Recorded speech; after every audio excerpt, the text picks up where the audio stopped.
So in this video we will see how we can change our LabVIEW username. To do so, go to Tools menu and then Username.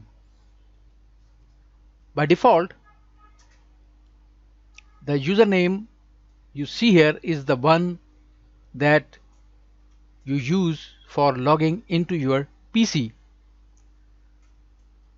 In the previous users category, it contains all the names that previously logged into this installation of LabVIEW.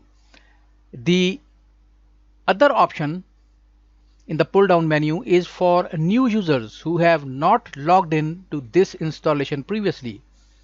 It is selected automatically when LabVIEW does not recognize the name being typed in the text box. So if I try to change it, LabVIEW goes to the other option where I can type a new user name.